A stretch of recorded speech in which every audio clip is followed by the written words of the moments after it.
إلى رسول الكريم ما بعد أعوذ بالله من الشيطان الرجيم بسم الله الرحمن الرحيم وَلَقَدْ خَلَقْنَا الْإِنسَانَ وَنَعْلَمُ مَا تُوَسْوِسُ بِهِ نَفْسُهُ وَنَحْنُ أَقْرَبُ إِلَيْهِ مِنْ حَبْلِ الْوَرِيدِ إِذْ يَتَلَقَّى الْمُتَلَقِّيَانِ عَنِ الْيَمِينِ وَعَنِ الشِّمَالِ قَعِيدٌ ما يلفظ من قول إلا لديه رقيب عتيد وجاءت سكرة الموت بالحق ذلك ما كنت منه تحيد ونفخ في الصور ذلك يوم الوعيد وجاءت كل نفس معها سائق وشهيد لقد كنت في غفلة من هذا فكشفنا عنك غطاءك فبصرك اليوم حديد۔ ابھی آپ نے سورہ قاف کی آیت 16 سے 22 کی تلاوت سماعت فرمائی۔ ان آیتوں کا ترجمہ اور تفسیر اس طرح ہے: وَلَقَدْ خَلَقْنَا الْإِنسَانَ وَنَعْلَمُ مَا تُوَسْوِسُ بِهِ نَفْسُهُ وَنَحْنُ أَقْرَبُ إِلَيْهِ مِنْ حَبْلِ الْوَرِيدِ آیت 16۔ إِذْ يَتَلَقَّى الْمُتَلَقِّيَانِ عَنِ الْيَمِينِ وَعَنِ الشِّمَالِ قَعِيدٌ آیت 17۔ مَا يَلْفِظُ مِنْ قَوْلٍ إِلَّا لَدَيْهِ رَقِيبٌ عَتِيدٌ آیت 18۔ وجاءت سکرۃ الموت بالحق ذلك ما كنت منه تحید آیت 19۔ ونفخ فی الصور ذلك یوم الوعید آیت 20۔ وجاءت كل نفس معها سائق وشہید آیت 21۔ لقد كنت في غفلة من هذا فكشفنا عنك غطاءك فبصرك اليوم حدید آیت 22۔ ترجمہ: بلا شبہ ہم نے انسان کو پیدا کیا اور ہم اس کے دلی خیالات جانتے ہیں، اور ہم اس سے اس کی شہ رگ سے بھی زیادہ قریب ہیں۔ جب دو لینے والے لیے جا رہے ہیں، ایک سیدھی جانب اور ایک بائیں جانب بیٹھا ہوا ہے، انسان کوئی لفظ نہیں بولتا مگر اس کے پاس ایک نگہبان تیار ہے۔ یقیناً سکرات موت پیش آنے والی ہے۔ یہی تو وہ ہے جس سے تو بدکا کرتا تھا، اور سور پھونک دیا جائے گا۔ یہی عذاب کے وعدے کا دن ہوگا۔ ہر شخص میں اپنے ہمراہ کے اور گواہی کے آئے گا۔ بلا شبہ تو اس سے غفلت میں تھا، ہم نے تجھ سے تیرا پردہ ہٹا دیا، آج تیری نگاہ تیز ہے۔ یہ تھا ترجمہ سورہ قاف کی آیت 16 سے 22 کا۔ تفسیر آیت 16۔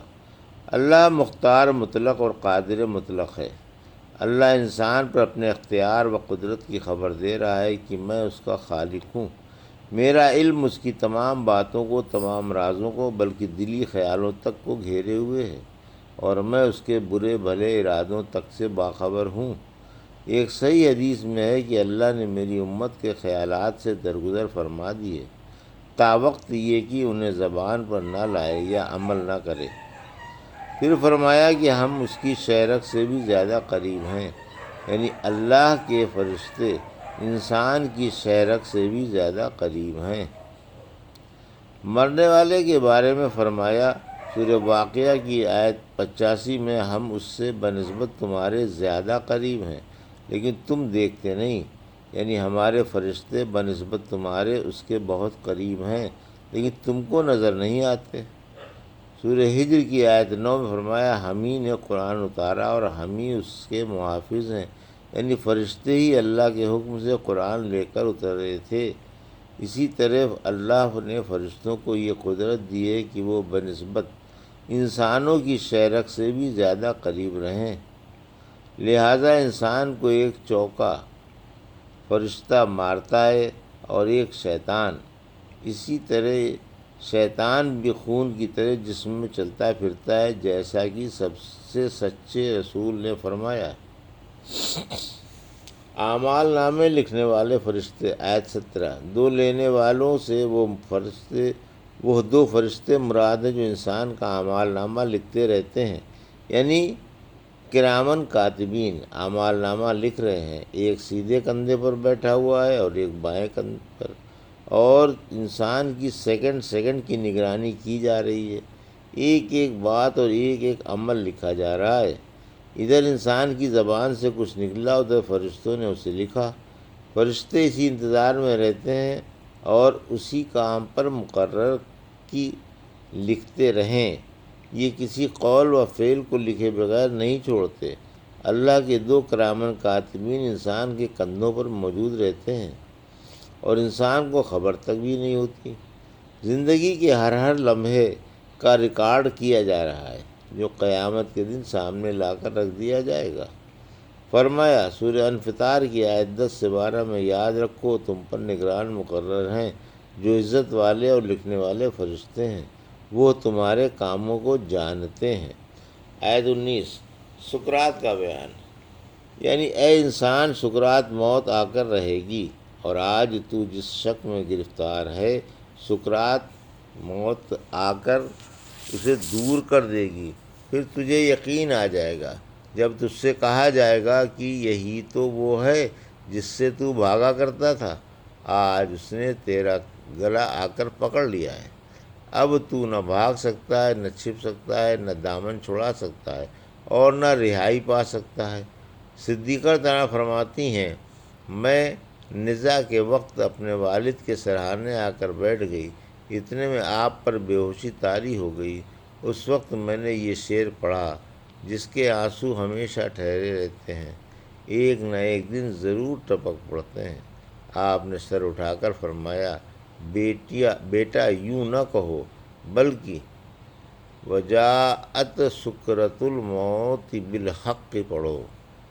رحمت عالم صلی اللہ علیہ وسلم نے فرمایا، موت سے بھاگنے والے کی مثال اس لومڑی کی سی ہے جس سے زمین کسی دن اپنا قرض مانگنے لگی اور وہ اس سے چھپنے کے لیے ادھر ادھر بھاگنے لگی، پھر جب تھک کر چور ہو گئی تو بل میں آ گھسی، یہاں بھی زمین تھی، پھر اس نے قرض مانگا، لومڑی پھر بل سے نکل کر بھاگی، سانس پہلے ہی سے پھولا ہوا تھا اور تھک کر چور ہو چکی تھی، آخر بھاگتے بھاگتے گری اور گردن ٹوٹ کر مر گئی۔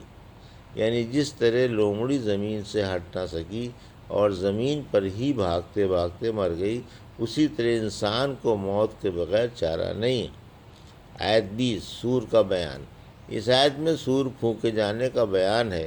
قیامت کے قریب سور پھونکا جائے گا۔ سور کا گھبراہٹ و بے ہوشی کا اور زندگی بعد الموت کا بیان گزر چکا ہے۔ رحمت عالم صلی اللہ علیہ وسلم نے فرمایا، میں کیسے چین سے بیٹھوں، حالانکہ سور والے فرشتے نے سور منہ میں لے لیا ہے اور سر جھکائے اللہ کے حکم کا منتظر ہے۔ صحابہ نے پوچھا، یا رسول اللہ صلی اللہ علیہ وسلم، ہم کیا پڑھیں؟ فرمایا، حسبنا اللہ و نعم الوکیل پڑھتے رہو۔ آیت 21 سائق و شاہد کی تفسیر، سائق سے وہ فرشتہ مراد ہے جو انسان کو گھیر گھار کر میدان محشر میں لائے گا، اور شاہد سے اس کے عملوں پر گواہ فرشتہ مراد ہے۔ بظاہر آیت سے یہی مراد ہے اور یہی ابن جریر نے پسند کیا ہے۔ ایک دفعہ عثمان رضی اللہ عنہ نے خطبہ میں یہی آیت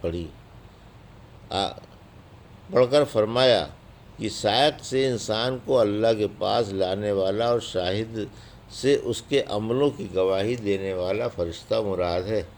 ابو ہریرہ رضی اللہ عنہ سے فرماتے ہیں، سائق فرشتہ ہے اور شاہد عمل۔ ابن عباس رضی اللہ عنہ فرماتے ہیں، سائق فرشتہ ہے اور شاہد خود انسان ہے۔ آیت 22 دنیا میں غفلت تھی، آج آنکھیں کھل گئیں۔ کافر سے یا ہر نیک بد سے خطاب ہے، کیونکہ دنیا کی بنسبت آخرت ایسی ہے جیسے خواب کے مقابلے میں بیداری۔ آخرت بیداری ہے اور دنیا خواب ہے۔ یعنی اے انسان، تو اس دن کی طرف سے غفلت میں پڑا ہوا تھا، آج تیری آنکھوں سے پردہ ہٹا دیا گیا اور تیری نگاہ تیز ہو گئی، کیونکہ قیامت کے دن ہر شخص کی آنکھیں کھل جائیں گی۔ یہاں تک کہ کافر بھی سیدھی راہ پر آ جائیں گے، لیکن اس وقت سیدھی راہ اختیار کرنا بے سود ہوگا۔ سورہ مریم کی آیت 38 میں فرمایا، جس دن یہ ہمارے سامنے آئیں گے تو خوب دیکھنے اور سننے والے ہوں گے۔ یہ تھا سورہ قاف کی آیت 16 سے 22 کا ترجمہ اور تفسیر جو بھی آپ نے سماعت فرمائی۔ بارک اللہ لی و لکم فی القرآن الحکیم ونفعنی وایاکم برآیات ذکر الحکیم۔